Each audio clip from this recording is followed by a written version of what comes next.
श्री स्वामी समर्थ. जय जय स्वामी समर्थ. स्वामींचं नाव घेऊन मी या व्हिडिओला सुरुवात करते. यंदा 23 एप्रिल 2026 म्हणजेच गुरुवारी येत आहे गुरुपुष्यामृत योग. 23 एप्रिल रोजी गुरुपुष्यामृत योग हा रात्री 8:57 सुरू होऊन तो पहाटे 6:17 असणार आहे. गुरुवारी पुष्य नक्षत्र आलं तर त्या दिवशी गुरुपुष्यामृत योग होतो. हा योग सर्व कार्यासाठी शुभ समजला जातो. या योगावर सोने चांदी खरेदी केले अत्यंत शुभ मानले जाते. त्यात वृद्धी होते. अशुभतेपासून वाचण्यासाठी गुरुपुष्यामृत योग श्रेष्ठ आहे. पुष्य नक्षत्र सर्व प्रकारच्या कार्यासाठी अत्यंत शुभ मानले गेले आहे. पुष्याचा अर्थ आहे पोषण करणारा, शक्ती देणारा, ऊर्जा देणारा.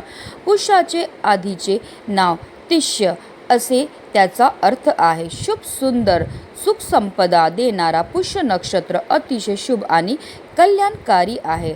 ऋग्वेदात पुष्याला तिष्य म्हणजेच मंगलदायक किंवा मांगलिक तारा असे म्हणण्यात आले आहे. गुरुपुष्यामृत योगामध्ये माता लक्ष्मीच्या पूजनाला विशेष महत्त्व दिलं जातं. तसेच आपल्याला या पूजेसोबतच लक्ष्मी स्तोत्राचं पठण करायचं. असं केल्याने जीवनात सुख समृद्धी येते. लक्ष्मी देवीच्या कृपेने धन प्राप्ती होते. पैशासंबंधित काही समस्या असतील तर गुरुपुष्यामृत योगामध्ये लक्ष्मीची पूजा करावी. गुरुपुष्यामृत योगामध्ये पूजा, मंत्र, तंत्र, संकल्प, साधना, जप करण्यासाठी उत्तम आहे. या दिवशी हाती घेतलेल्या कामामध्ये यश मिळण्यासाठी आपल्याला आपल्या कुलदेवीची मनोभावे पूजाही करायची आहे. अक्षय तृतीयेप्रमाणे हा दिवस शुभ मानला जातो. या योगात तुम्ही जे काही काम करतात ते यशस्वी होते. कुटुंबाची प्रगती होते. पुष्य नक्षत्राला नक्षत्रामध्ये श्रेष्ठ मानले गेले आहे. तर गुरुवार हा बृहस्पती या शुभ ग्रहाचा वार असल्यामुळे ज्ञान, संपत्ती आणि समृद्धीचा कारक मानला जातो. पुष्य नक्षत्राचे स्वामी शनिदेव असून त्यांची देवता बृहस्पती आहे. गुरुवारचा संबंध भगवान विष्णू आणि बृहस्पती या दोघांशी असल्यामुळे या दिवशी केलेले कोणतेही उपाय किंवा सेवा अतिशय प्रभावी मानल्या जातात. शास्त्रानुसार लक्ष्मी देवीचा जन्म याच दिवशी झाला होता. त्यामुळे संपत्ती, सौख्य, समृद्धी आणि यशासाठी हा काळ अत्यंत अनुकूल मानला जातो. आणि म्हणूनच गुरुपुष्यामृत योगामध्ये आपल्याला काही प्रभावी उपाय आणि सेवा देखील आवर्जून करायचे आहेत. आणि म्हणूनच गुरुपुष्यामृत योगामध्ये तुम्ही काही नाही केलं तरीही चालेल, पण फक्त सकाळी तिथे लावा असा एक दिवा. हा दिवा लावल्यामुळे आपल्या जीवनामध्ये असणारी जेवढी पण नकारात्मकता, इडापिडा, दोष, शत्रुपिडा नष्ट होणारच आहे. पण फक्त 24 तासामध्ये आपली कितीही कठीणातील कठीण इच्छाही पूर्ण होणार. तर हा दिवा आपल्याला कुठे लावायचा आहे, कोणत्या वेळेत लावायचं आहे, त्याबद्दल सविस्तर आणि महत्त्वाची अशी माहिती मी तुम्हाला या व्हिडिओमध्ये देणार आहे. तर व्हिडिओ पूर्ण पहा. आणि जर तुम्ही माझ्या चॅनलवर नवीन असतील तर चॅनलला सबस्क्राईब करा आणि शेजारी बेल आयकॉनसुद्धा प्रेस करा, जेणेकरून तुम्हाला माझ्या नवनवीन व्हिडिओचं नोटिफिकेशन हे मिळत राहील आणि तुम्ही एक पण व्हिडिओ मिस करणार नाही. आता हा उपाय आपल्याला कधी करायचं, तर हा उपाय आपल्याला गुरुपुष्यामृत योगाच्या दिवशी सकाळपासून तुम्ही जास्तीत जास्त दुपारी 12 वाजेपर्यंत करू शकता. त्यानंतर तुम्हाला हा उपाय जो आहे तो करता येणार नाही. पूजेमध्ये दिवेला विशेष महत्त्व आहे. ज्योतिषशास्त्रानुसार दिव्याला सकारात्मकतेचे प्रतीक आणि दारिद्र्य दूर करणारे साधन मानण्यात आले आहे. जेव्हा आपण दिवा लावून देवांची प्रार्थना करतो तेव्हा आपल्याला प्रचंड समृद्धी मिळते. असे म्हटले जाते की देवी राजराजेश्वरी दिव्यात वास करते. ती दुर्गा, लक्ष्मी आणि सरस्वती यांचे एकत्रित रूप दर्शवते. तसेच दिव्याला दारिद्र्य नाशक सुद्धा म्हटले जाते. आणि असा हा दिवा आपल्या घरी लावल्यामुळे आपलं 7 पिढ्यांचं दारिद्र्य नष्ट होते आणि आपल्या घरामध्ये अखंड माता लक्ष्मीचं आगमन हे होत असतं. गुरुपुष्यामृत योगामध्ये आपण जे पण उपाय इच्छापूर्ती करता, लक्ष्मी प्राप्ती करता, कर्जमुक्ती करतात त्यामध्ये आपल्याला निश्चितच सफलताही प्राप्त होत असते. हा उपाय करता आपल्याला गुरुपुष्यामृत योगाच्या दिवशी ब्रह्ममुहूर्तावर उठायचं आहे आणि अंथरुणामध्येच आपल्याला श्रीहरी, विष्णू, माता लक्ष्मी, महादेव तसेच गणपती बाप्पा आणि भगवान कुबेर यांचं स्मरण करायचं आणि दिवसाला सुरुवात ही करायची आहे। आंघोळी करता पाणी काढायचं आणि आंघोळीच्या पाण्यामध्ये हळद आणि गंगाजल टाकून आपल्याला स्नान करायची। यामुळे आपल्या तनाबरोबर आपल्या मनाची शुद्धीही होत असते आणि पवित्र तनाने पवित्र मनाने केलेल्या प्रत्येक कार्यामध्ये आपल्याला 100 पटीने पुण्य हे प्राप्त होत असतं। सर्वप्रथम आपल्याला देवघरामध्ये दिवा हा प्रज्वलित करून घ्यायचा आहे, कारण कोणतीही सेवा किंवा कोणताही उपाय जर आपण अग्नीच्या साक्षीने केला तर त्यामध्ये आपल्याला निश्चितच सफलताही प्राप्त होत नसते। त्यानंतर आपल्याला विधिवत श्रीहरी विष्णू आणि माता लक्ष्मीची एकत्रित पूजाही करायची आहे। असं केल्यामुळे आपल्या घरामध्ये वर्षभर माता लक्ष्मीचा अखंड वास हा होत असतो। तसेच या दिवशी तुळशीच्या पूजनाला सुद्धा विशेष महत्त्व हे दिलं जातं, कारण तुळस म्हणजे साक्षात माता लक्ष्मीचं स्वरूप आहे। धूप दीप अगरबत्ती लावून आपल्याला वातावरण पवित्र करून घ्यायचं आणि त्यानंतर आपल्याला लगेचच हा उपाय जो आहे तो करायचा। हा उपाय करण्याकरता आपल्याला एक मातीची पंती घ्यायची आहे। मातीच्या पंतीमध्ये सकारात्मक अशा लहरी असतात। मातीच्या पंतीमध्ये आपल्याला 2 वातीची 1 वात करून लांब वात ही टाकायची। तसेच या दिव्यामध्ये आवर्जून आपल्याला शुद्ध गाईचं तूपच टाकायचं आहे।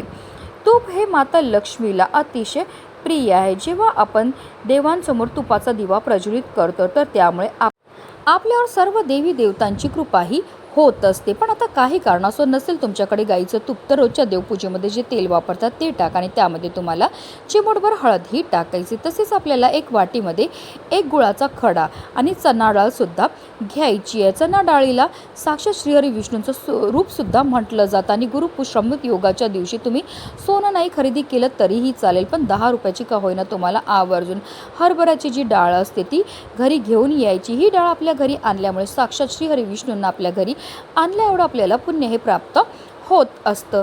त्याचबरोबर आपल्याला कळशामध्ये शुद्ध पिण्याचं पाणी भरून घ्यायचं। त्या पाण्यामध्ये आपल्याला 1 चमचाभर गाईचं कच्चं दूध टाकायचं आहे, चिमूटभर हळद टाकायची आहे। असं हे हळदी कुंकू अगरबत्ती पिवळी फुलं घेऊन आपल्याला जायचं आपल्या घराजवळ असणाऱ्या औदुंबर वृक्षाजवळ। गुरुपुष्यामृत योगाच्या दिवशी औदुंबर वृक्षाच्या पूजनाला विशेष महत्त्व हे दिलं जातं, कारण गुरुवार हा गुरुग्रहाशी संबंधित आहे आणि औदुंबर वृक्षामध्ये आपले गुरु निवास करतात आणि हे औदुंबर वृक्ष शुक्र ग्रहाशी संबंधित मानले जाते आणि शुक्र ग्रह हा धनाशी संबंधित मानला जातो। जर आपल्या कुंडलीतील शुक्र बलवान असेल तर आपल्याला फार कमी वेळामध्ये यशाची उंच उंच शिखरही प्राप्त करता येतात। ज्या व्यक्तींच्या कुंडलीमध्ये शुक्र कमकुवत असतो त्या व्यक्तीला कष्ट मेहनत करून सुद्धा कोणत्याही क्षेत्रामध्ये यश प्राप्त होत नाही आणि म्हणूनच आपल्याला कुंडलीतील शुक्र बलवान करण्याकरता आपल्याला हा प्रभावी उपाय जो आहे तो करायचा आहे। साक्षात दत्त निवास असलेला पवित्र वृक्ष म्हणून औदुंबराची ख्याती आहे। 21 गुणांनी परिपूर्ण औदुंबर वृक्षाखाली सद्गुरू माऊली दत्तांनी साधना केली होती। औदुंबराला भूतलावरील कल्पवृक्ष म्हटले जाते, कारण प्रभू विष्णूने औदुंबराला आशीर्वाद दिलाय की याला सदैव फळे येतील। तसेच या झाडाचे पूजन व भक्तीने सर्व मनोकामना पूर्ण होतील आणि म्हणूनच आपल्याला औदुंबर वृक्षाजवळ गेल्यावर सर्वप्रथम तिथे दिवा हा प्रज्वलित करून घ्यायचा। औदुंबर वृक्षाला हळद कुंकू अक्षता धूप दीप अगरबत्ती दाखवून घ्यायचे। त्याचबरोबर जे जल आपण घेऊन गेलेले ते एक धारेने आपल्याला अर्पण करायचं आहे। जल अर्पण करताना निरंतर आपल्या श्री गुरुदेव दत्त किंवा दिगंबरा दिगंबरा श्रीपाद वल्लभ दिगंबरा या मंत्राचा जप हा करायचा आहे। आता पिवळी फुलं घेऊन गेली असतील तर ती आपल्याला अर्पण करून घ्यायची आहे आणि त्यानंतर आपल्याला औदुंबर वृक्षाला 11 प्रदक्षिणा ह्या मारायच्यात। प्रदक्षिणा मारताना निरंतर आपल्याला दिगंबरा दिगंबरा श्रीपाद वल्लभ दिगंबरा या मंत्राचा जप सुद्धा करायचा आहे। त्यानंतर आपल्याला औदुंबर वृक्षाला आपल्या उजव्या हाताने स्पर्श करायचा, मनातली इच्छाही बोलायची आहे।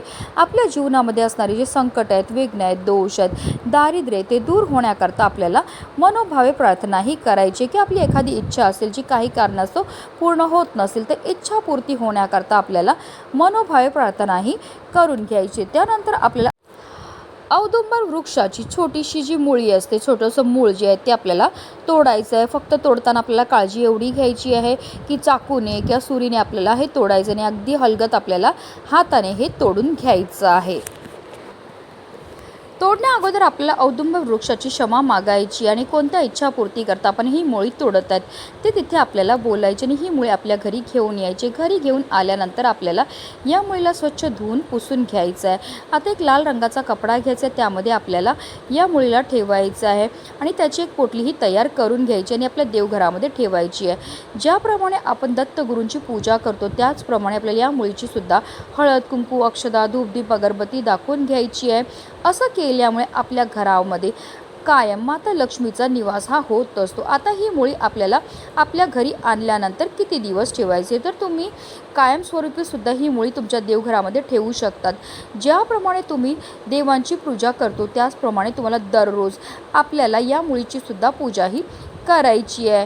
ही मुळी आपल्या घरामध्ये असल्यामुळे आपल्या घराचं जे आहे ते चहूबाजूने संरक्षण हे होत असतं. आपल्या कुटुंबावर कधीही कोणत्याही प्रकारचं वाईट संकटसुद्धा येत नाही. अतिशय प्रभावी असा हा उपाय केल्यामुळे आपलं 7 पिढ्यांचं दारिद्र्य तर नष्ट होणारच आहे, पण आपली कितीही कठीणातील कठीण इच्छाही सुद्धा पूर्ण होणार आहे. म्हणूनच व्हिडिओ जास्तीत जास्त लोकांपर्यंत शेअर करा, जेणेकरून प्रत्येकाच्या आयुष्याचं कल्याण हो, हीच मनामध्ये इच्छा. श्री स्वामी समर्थ. जय जय स्वामी समर्थ.